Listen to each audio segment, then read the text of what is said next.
ब्रह्मनाथ।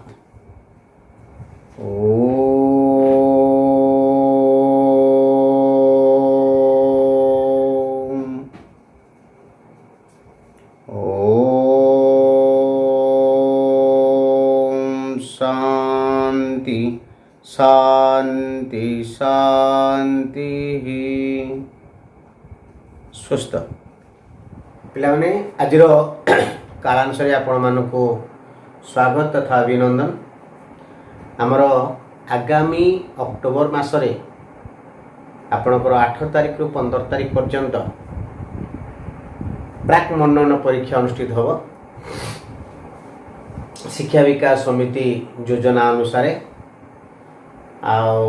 एतरे आमे subjective and objective प्रश्न मध्य पकेबू। ये जो परीक्षा हम एक स्वतंत्र परीक्षा आपण मानक पाई, जेहेतु ऑनलाइन प्रीटेस्ट परीक्षा। ऑनलाइन प्रीटेस्ट परीक्षा रे आपणकर पेरेंट्स आपण माने अधिक सचेतन होवा दरकार। आमर किसी दायित्व नहीं, आमे प्रश्न पठे देबू, परवर्त समय आपण ठारू उत्तर पत्र संग्रह कर सला पर खाता देखियो। परीक्षा केते सचोट रे दबा, केमती दबा, केते साधुतार दबा, सब आपण ऊपर निर्भर करे। आपण माने निज प्रति जेते कठोर हेबे आपणकर परीक्षा सेते सफल होबो। आउ मध्या किछि कहिबा कि तापर वर्णना करियाटा मु कहीं ठीक मन करूनी। विश्वास मूले जगत ये विराट दुनिया भगवान को सृष्टि रे चली, केवल विश्वास रे ही चली। आमर ये विश्वास आम शिशु जो थांतु ना कहीं, जो परिस्थिति रे थांतु ना कहीं, धमनी रे से साधुता ही प्रवाहित हो, से साधुतार रक्त प्रवाहित हो। ये विश्वास रे आम आज टेस्ट परीक्षा करूँ अक्टोबर 6 रु 15। से जो परीक्षा पाई आपण मानक सूचना दिया 21 तारिख रु आपण रिविजन क्लास। मोर एटा प्रथम रिविजन क्लास। मु जो प्रथमे लॉकडाउन समय फास्ट छंद एवं अलंकार पढ़ाई सेतबेले आपण माने एते व्यू देखु नथिले। आ तेणु मु तार पुनरालोचना करने इच्छा करछि। आपण माने वीडियोटा को देखंतु। जदि पुणी आ किछि डाउट रहे आपण पुणी हमर डाउट क्लास रे पचारि परिवे, पचारि से संदेह मोचन करिवे। आज आलोचनार विषय होछि छंद। पिला माने कहली आज आलोचनार विषय होछि छंद। ए छंदर संज्ञात आम निरूपण करू बा ए छंदर आवश्यकता विषय मध्य मु आपण मानु कहितली। मनुष्य जीवन रे संगीतर गुरुत्व जन्मठू आरंभ करी मृत्यु पर्यंत मनुष्य सहित साथ देछि संगीत। मनुष्य खुशी रे गीत बोले, मनुष्य दुख रे गीत बोले, मनुष्य नीरव रे गीत बोले, आनंद रे उल्लसित हला बेले गीत बोले। संगीत ता धमनी रे प्रवाहित। किंतु बहु प्राचीन संगीत आमे पढ़िचु, मन रखिचु। संगीत मध्य आम संस्कार आम संस्कृतिर बाहक। आज आमे जो संस्कार संस्कृति सहित जड़ित होइचु। आज आमे केमिति जानिलु ना संगीत द्वारा भी जानिलु। ए प्राचीन संगीत आज हमर संस्कृति संस्कार विषय हमको अवगत करैछि। छोट समय शिशु जन्म नौछि जेतेबेले तार किछि शाब्दिक बहुत गुणे शब्द बोधन बारे बुझिबार शक्ति से पाखरे संपूर्ण रूपे किछि न थाए। से समय मध्य मार कण कंठरे से तले धोरे माया धो बोले से शिशु मध्य सोई जाए।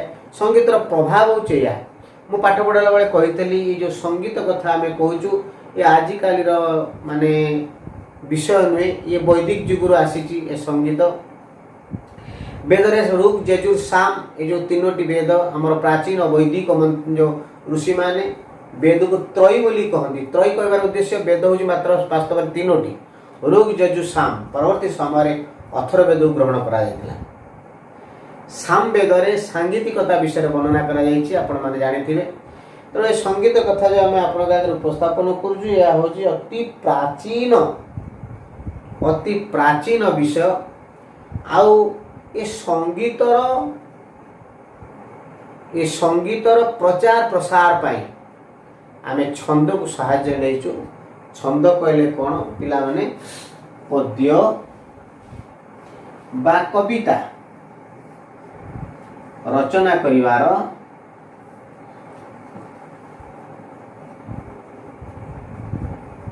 निर्दिष्ट नियम बा शैली को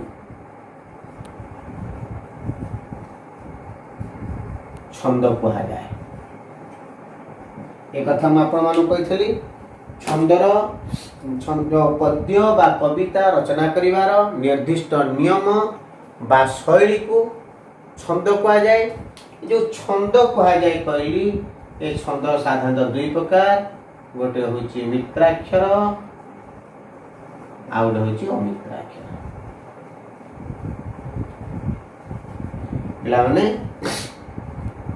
आमर ये अमित्राक्षर छंदरे राधानाथ राय जो महाकाव्य रचना कर असंपूर्ण महाकाव्य कौन तार ना पिलाने मन अच्छी महायात्रा या अमित्राक्षर छंद रचित परीक्षा बोर्ड परीक्षा पड़ता। राधानाथ राय महाकाव्य असंपूर्ण महाकाव्य महायात्रा अमित्राक्षर छंद रचित। मित्राक्षर छंद कौन अमित्राक्षर छंद कौन ए विषय में आलोकपात करी। गोटे छोटिया कथा कहबी अमृत विनय वचन कही तोषिब प्राणी मन। अमृत विनय वचन कही तोषिब प्राणी मन। अमृत विनय वचन शेष अक्षर न रहा कही तोषिब प्राणी मन शेष अक्षर न रहा जब दुईटी पादर अंतिम वर्णर मिलन घटुची आमे ताकू मित्राक्षर बोली कहवा मिलन न घटिले अमित्राक्षर छंद बोली कहवा। मित्राक्षर छंद होची तीन प्रकार। मित्राक्षर छंद होची तीन प्रकार। गोटे कौन ना गोटे होची अपूर्ण मित्राक्षर आ गोटे होची पूर्ण मित्राक्षर आ गोटे होची एकांतर मित्राक्षर। अपूर्ण मित्राक्षर पूर्ण मित्राक्षर एकांतर मित्राक्षर। अपूर्ण मित्राक्षर कौन केवल शेष वर्णर मिलन हेले पादर प्रत्येक पादर शेष वर्णर मिलन हेले अपूर्ण मित्राक्षर। पूर्ण मित्राक्षर कौन ना शेष वर्ण सहित निकटतम वर्णर मिलन हेले पूर्ण मित्राक्षर। एकांतर मित्राक्षर विषय में कहबी। अपूर्ण मित्राक्षर गोटे छोटिया उदाहरण मुझे आप आगे लिखि दूची। मधुर विनय वचन कही तोषिब प्राणी मन ये नर मिलन घटी तेणु यहाँ हूँ अपूर्ण मित्राक्षर केवल शेष वर्णर मिलन। जदि आहे दयामय विश्व बिहारी घेन दया बही मोर गुहारी री री शेष वर्ण ता पाखरे आर मिशुची आरी आरी है अर्थात अंतिम वर्णर निकटतम वर्णर मिलन हेले ताको आमे कोन कहू ना पूर्ण मित्राक्षर। आ गोटे सेमती चारिपाद विशिष्ट यदि कविता लिखा जे से चारिपाद विशिष्ट कवितार प्रथम पाद सहित तृतीय पाद द्वितीय पाद सहित चतुर्थ पादर अंतिम वर्णर मिलन हेले जो एकांतर मित्राक्षर बोली कहवा। मु कहीं आप डिटेल कहूनी डिटेल कथा मो वीडियो रे आपन आगे उपस्थापन करछि किंतु टेस्ट परीक्षा रे एबार किसी आसबनी कारण आप बही एत कथा ना आम बही जो विषय गुड़िक आलोचना है आगे जा। तेणु आम जानिले मित्राक्षर तीन प्रकार अपूर्ण पूर्ण एकांतर। छंद साधारणतः दुई प्रकार मित्राक्षर अमित्राक्षर। छंद पढ़ाया पूर्व केतोटी संक्षिप्त प्रश्न पर गुरुत्व दियो। मु प्रथम छंदर डेफिनेशन कहली संज्ञा कहली पद्य बा कविता रचना करिवार निर्दिष्ट नियम बा शैली की छंद कहती तापर लिखंतु पाद। एक पिलाने कवितार प्रत्येक पंक्ति को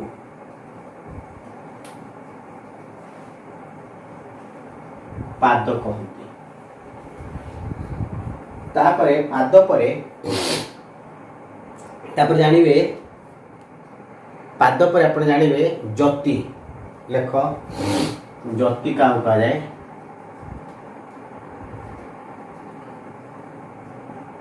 छंदर नियम अनुसार रचना करा जाइतिबा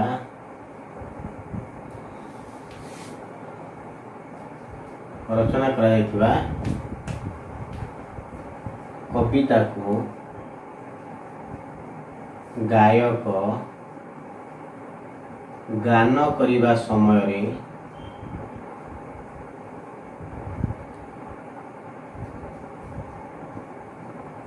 जो निर्दिष्ट अक्षर ठारे श्वासघात करे बा स्वल्प विराम निये ताहाकु जति कहते बा जतिपात कहा जाए। आउ गोटे कथा कहवा जे आमे छंद प्रति गुरुत्व कहीं दिया जाउछि। लेख पिला माने छंद कविता को गतिशील कराए। छंद कविता को गतिशील कराए। एरा बेले बेले बीट क्वेश्चन आसे छंद कविता को गतिशील कराए। आमे पाद जानिले जति जानिले छंदर डेफिनेशन जानिले आ छंदर आवश्यकता विषय मध्य जानिले। ए जो छंद आपनकर कोर्स रे अछि दुई पाद विशिष्ट छंद अछि ता सहित चारि पाद विशिष्ट छंद अछि। आमे आज से दुई पाद विशिष्ट छंद विषय आलोचना करिया। आमे प्रथमे दांडीवृत्त छंद विषय आलोचना करिवा। दांडीवृत्त छंद छंद साहित्यर प्रथम छंद आको आदि छंद बोली कहती मुक्त छंद बोली कहती। आमर प्राचीन कवि माने ए छंद को आधार करी विभिन्न काव्य कविता रचना करछंती। आपनकर महाभारत शारदा दासंकर महाभारत एही छंदरे रचित ए दांडीवृत्त छंदरे रचित। एतरे व्यतीत सारांकर महाभारत जमिति कहली दांडीवृत्त रचित। बलराम दासंकर दांडी रामायण मध्य ए दांडीवृत्त रचित। से चैतन्य दासंकर विष्णुपर्व पुराण यह मध्य ए छंद रचित। ए छंदर गुरुत्व यथेष्ट अधिक। ए छंद को आधार करी आमर प्राचीन कवि माने निजर काव्य कविता को उपस्थापन करती। ए छंद होछि मुक्त छंद ना को बुझी मुक्त छंद बोले काई कहती। देखंतु प्रत्येक छंद को आमे आलोचना करू प्रथम केते पादरे केते पद तापर पाद मान अक्षर संख्या तापर जति संख्या ए तीनोटी पॉइंट रे हम आलोचना करू। बुझला ना। प्रथम पद होछि दुई पादरे एक पद। दुई पादरे एक पद पिला हम कहतली कवितार प्रत्येक पंक्ति को पाद कह जाए। तने ये गोटे पाद ये गोटे पाद ये गोटे धाड़ी ये गोटे धाड़ी पंक्ति माने धाड़ी ये गोटे धाड़ी ये गोटे धाड़ी। तने कवितार प्रत्येक पंक्ति को जो कोन पाद कह जाए। तो ये दुई पादरे एक पद ए दुईटी पादर सम्मिश्रण रे पदर सृष्टि। दुई पादरे एक पद लिखिदेली दुई पादरे एक पद। ए प्रथम पॉइंट रो काम होचे एति। द्वितीय पॉइंट रो काम करो ना पाद मान अक्षर संख्या को निरूपण करिवे।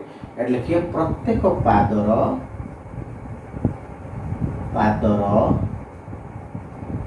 अक्षर संख्या अनिर्दिष्ट। अर्थात प्रथम पादर अक्षर संख्या 16 द्वितीय पादर अक्षर संख्या 13। मु लिखिछि कोन ना गदर गदर वाक्याण किस बा किस बोली अर्जुन ऊपर को आसुछि पेली। या मध्य ए महाभारत शारदा दासंकर रचित महाभारत अंश विशेष जारा उपाख्यान राशि अछि। जारा शब्दर जेतबे अर्जुन ऊपर को बण भितरे ताको देखि माडी आसीछि ताको आधार करी जो कवि लिखिछंती गदर गदर वाक्याण किस बा किस बोली अर्जुन ऊपर को आसुछि पेली। ऊपर धाडरे 16 अक्षर तल धाडरे 13 अक्षर। तो प्रत्येक पादर अक्षर संख्या अनिर्दिष्ट। एणु ଗାୟକ ନିଜ ଇଚ୍ଛା ଅନୁସାରେ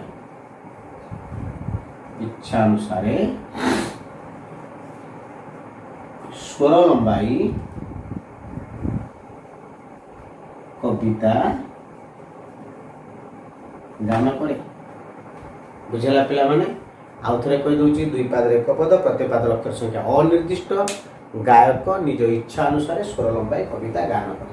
ଏ ହେଉଛି ଦାଣ୍ଡିବୃତ୍ତ ଛନ୍ଦର ଲକ୍ଷଣ, ଇଏ ହେଉଛି ତାର ଉଦାହରଣ। ନେକ୍ସଟ ଛନ୍ଦକୁ ଯିବା, ଯାହାର ନାଁ ହେଉଛି ଭାଗବତ ବାଣୀ ବା ଗୁଜ୍ଜରୀ ବା ନବାକ୍ଷରୀ ଛନ୍ଦ। ପିଲାମାନେ ଆପଣଙ୍କ ବହିରେ ଗୋଟେ ସିରିଏଲ ଲେଖା ହେଇଛି, ମୁଁ ଗୋଟେ ସିରିଏଲରେ ପଢ଼ଉଛି। ମୁଁ ପାଦମାନଙ୍କର ଅକ୍ଷର ସଂଖ୍ୟାକୁ ସିରିଏଲ କରି ପଢ଼ୁଛି ଆପଣମାନଙ୍କର ସହଜରେ ମନେ ରହିବା ପାଇଁ। ଦେଖନ୍ତୁ, ଅମୃତ ଭାଗବତ ବାଣୀ। ଭାଗବତ ବାଣୀ ଆମର ଓଡ଼ିଆ ଭାଗବତ ପୁରପଲ୍ଲୀରେ ପରିଚିତ। ଆଉ ଓଡ଼ିଆ ଭାଗବତର ଯଥେଷ୍ଟ ତାର ଯଶ ରହିଛି, ଖ୍ୟାତି ରହିଛି। ଆର ରଚୟିତା ହେଉଛନ୍ତି ଅତିବଡ଼ି ଜଗନ୍ନାଥ ଦାସ। ଜଗନ୍ନାଥ ଦାସଙ୍କର ଅମ୍ଳାନ କୀର୍ତ୍ତି ହେଉଛି ଓଡ଼ିଆ ଭାଗବତ। ଓଡ଼ିଆ ଭାଗବତର ଗୋଟିଏ ପଦ ଆମେ ଉଦ୍ଧାର କରିଛୁ, ଅମୃତ ବିନୟ ବଚନ କହି ଶିବ ପ୍ରାଣୀମନ। ଦେଖ, ଇଏ ମଧ୍ୟ ସେଇ ଦୁଇ ପାଦରେ ଏକ ପଦ। ଆମେ ପୂର୍ବ ଆଲୋଚନାକୁ ଆଧାର କରି ଲେଖିବା, ଦୁଇ ପାଦରେ ଏକ ପଦ, ପ୍ରତ୍ୟେକ ପାଦର ଅକ୍ଷର ସଂଖ୍ୟା କେତେ? 9। ଆପଣ ଗଣିଦେବେ 9 ଅକ୍ଷର। ଏହାର ତୃତୀୟ, ପଞ୍ଚମ ଓ ଶେଷ ଅକ୍ଷରଠାରେ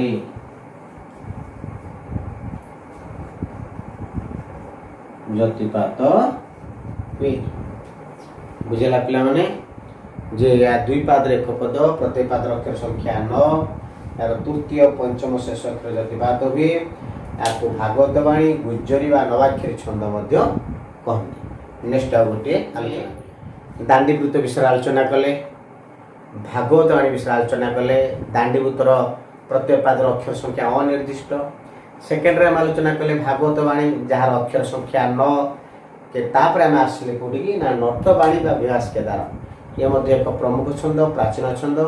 ଏହାର ଅକ୍ଷର ସଂଖ୍ୟା ହେଉଛି 12। ପ୍ରତ୍ୟେକ ପାଦର ଅକ୍ଷର ସଂଖ୍ୟା ହେଉଛି କେତେ? 12।